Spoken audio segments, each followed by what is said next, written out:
The temptation and standard procedure is to mark where you want to dig. Try to remember to do this too.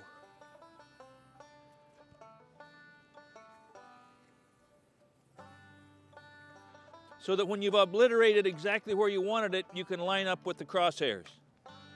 So this is pretty easy digging, but I'm still going to show you some things that will help you.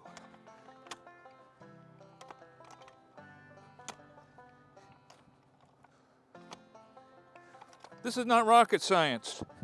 It's just work.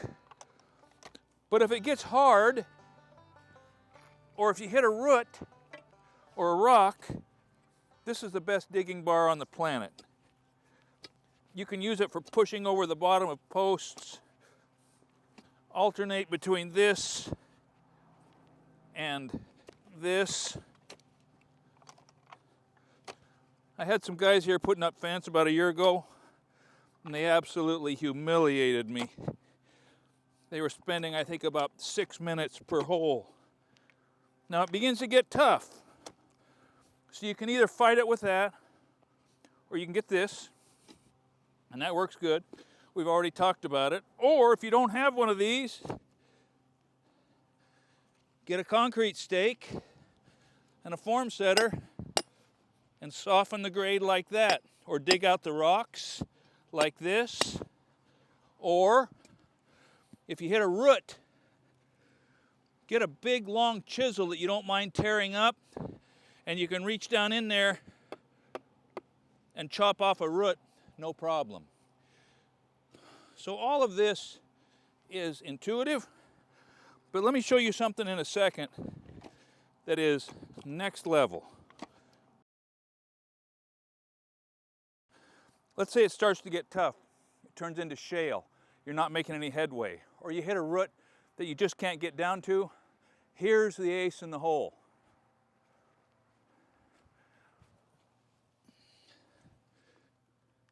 Now this is an old one. This was part of the deal I made when I traded my sawmill away. That happened just before about 6 months of weeping. But this is a 60-pound breaker. It's old. Did you know you can get a spade to go in there? Points, yes. Chisels, yes. These are pretty useless for actually breaking concrete because they're just too light and too weak. But man, will they dig. I call it my electric post hole digger.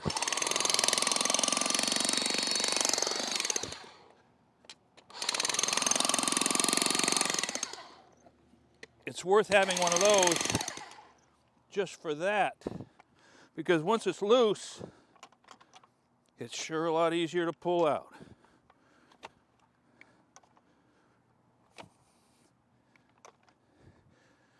Now, one of the things that you have to keep in mind is, if you're going to use that electric post hole digger, the hole needs to get bigger so it can reach down in there.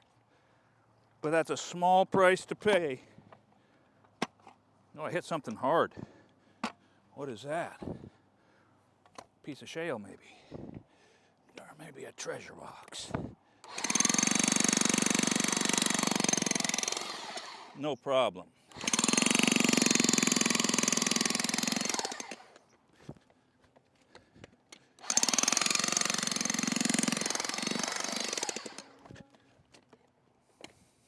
So by now,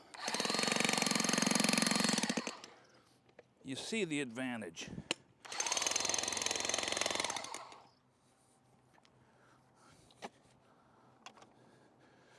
Now my fence building friends are going to laugh at me, but I'm old. But this thing gives you a fighting chance. Piece of shale went to pieces. Loose stuff is gone. Out comes the breaker.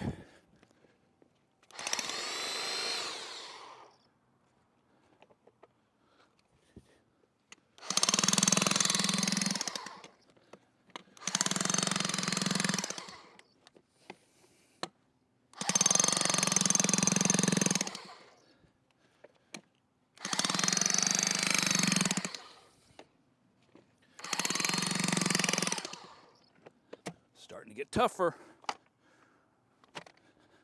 but we're not afraid.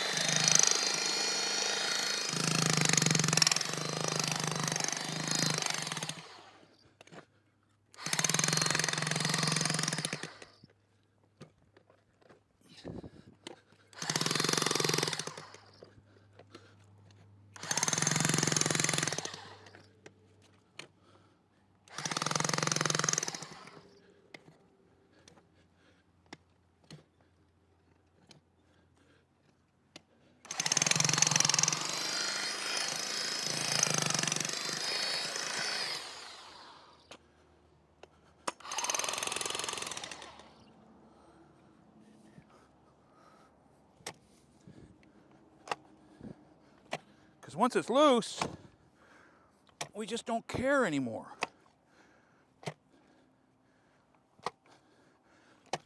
But back to the conversation in the video we did about shoveling tricks. If you show your 14-year-old son this, he's going to worry about only one thing, and that is, Dad, how do we get electricity out to the fence? So a post hole is a particular type of a dig, right? It is straight down with a decreasing amount of room to operate, right? And that's why there becomes sort of a limit to how far you can send an 8-inch hole down. You got to go down 4 feet? Well, you better have a hole at the top. But if you're digging a pit or a ditch, then this becomes useless, and it's a shovel that throws out the loose material that this thing makes. Did you see how beautifully this works? And you can visualize that if this was a ditch instead of a hole,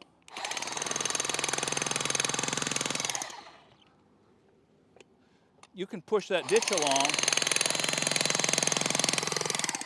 so much faster. Now at some point, a ditch can get long enough or a hole can get big enough that you could use, in this case, a Pulaski. I prefer a Pulaski to a pick or a Maddox because you can chop roots, okay? And so there comes a point where you can make a full-throated swing or a chopping motion to do this if you don't have electricity. I happen to be a giant fan of this form setter if you don't have electricity, because that will move a ditch along also. But in general, the first thing you fight is the compaction of Mother Earth. And that pretty much either takes hydraulics or impact.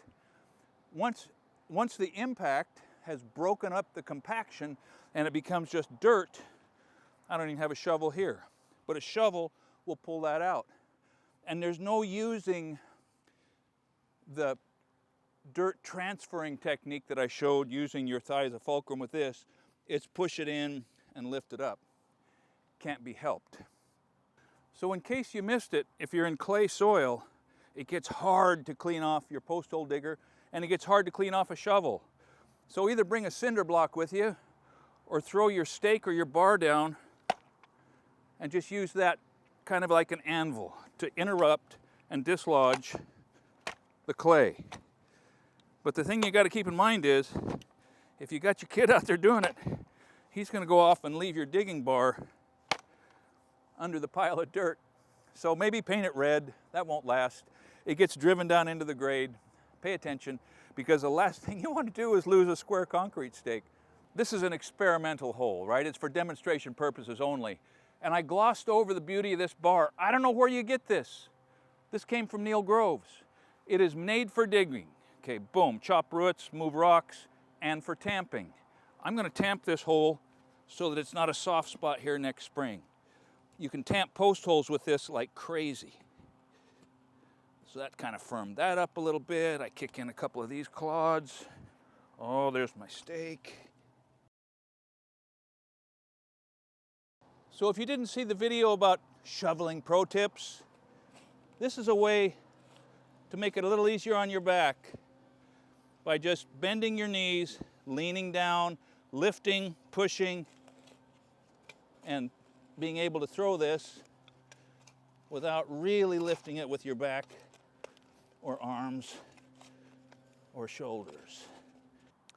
One thing that I've noticed, I had noticed this by the time my dad had me working on my probably 20th fence post, that a change is as good as a rest.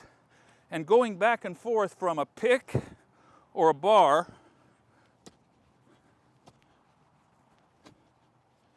to a shovel or a post hole digger is its own kind of relief, right? So don't stay on one task too long, because different processes are using different muscle groups and probably different parts of your brain. I don't know, how much is your brain even engaged with digging ditches? It should be engaged all that you can.